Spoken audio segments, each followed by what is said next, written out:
Bonjour, c'est Bernard Minier. Découvrez mon nouveau roman Un œil dans la nuit en livre audio lu par Hugues Martel chez Lizzie. Moi je suis fasciné par la façon dont les livres audio sont enregistrés, la façon dont Hugues incarne à la fois non seulement Servaz mais Samir Hachang, tous les autres personnages, la façon dont il vit le texte. C'est très intéressant à voir. Moi je suis très impressionné, j'ai appris qu'on fait ça en 4-5 jours. Il m'arrive de temps en temps de faire des lectures à haute voix et au bout d'un quart d'heure j'ai plus de voix. Alors je suis admiratif de l'exercice et en même temps je vois qu'il a une vraie passion pour le personnage, une vraie passion pour mes romans. Il les incarne formidablement, donc c'est un plaisir. Martin, dit la légiste en élevant à peine la voix.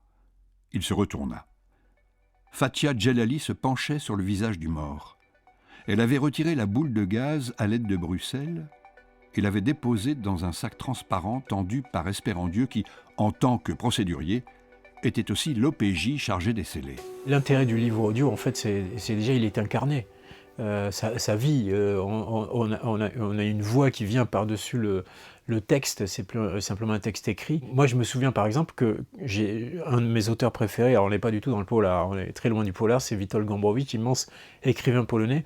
Et comment j'ai découvert Gombrowicz? J'ai découvert Gombrowicz un jour à la télé, Michel Bouquet, immense acteur lui aussi, lisait un texte Cosmos de Gombrowicz et tout d'un coup je me suis demandé mais ces mots ils sortent d'où, mais qui les a écrits, mais ce texte est absolument magnifique et je voulais en savoir plus et c'est comme ça que j'ai découvert Cosmos qui est un texte très difficile et c'est ça aussi qui est extraordinaire, c'est que ces gens qui lisent les textes leur donnent une lisibilité, leur donnent une vie, c'est une expérience immersive, c'est une expérience sensorielle où on sollicite non seulement la vue mais aussi l'ouïe et en fait une voix comme ça dans votre oreille, ça peut faire rentrer plein de choses, plein d'émotions différentes, et la peur en particulier, qui est la première émotion du thriller. Donc oui, je pense que c'est encore plus effrayant d'une certaine manière, encore plus flippant, en plus avec la voix de Hugues, qui est quand même pas franchement rassurante, quoi. Elle glissa de nouveau les Bruxelles entre les dents du mort.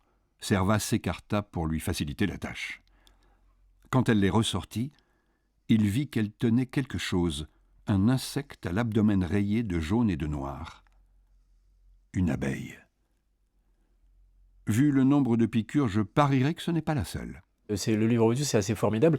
Moi, je pense aux gens qui sont pris dans les embouteillages, ou bien les gens qui prennent leur RER ou leur TER. Pendant plus de 20 ans, j'ai pris mon train de banlieue tous les jours pour aller travailler. Donc ça aussi, je sais ce que c'est, et qui peuvent se mettre dans leur bulle, et à qui tout d'un coup, on propose une belle histoire, une bonne histoire, et j'espère que les miennes le sont, et qui oublient un peu tout ce qu'il y a autour. Il y a plein de gens pour qui le livre audio est un accès au texte qui ne leur viendrait pas forcément spontanément à travers le livre papier. Il y a des gens qui lisent des livres, il y en a d'autres qui préfèrent les écouter.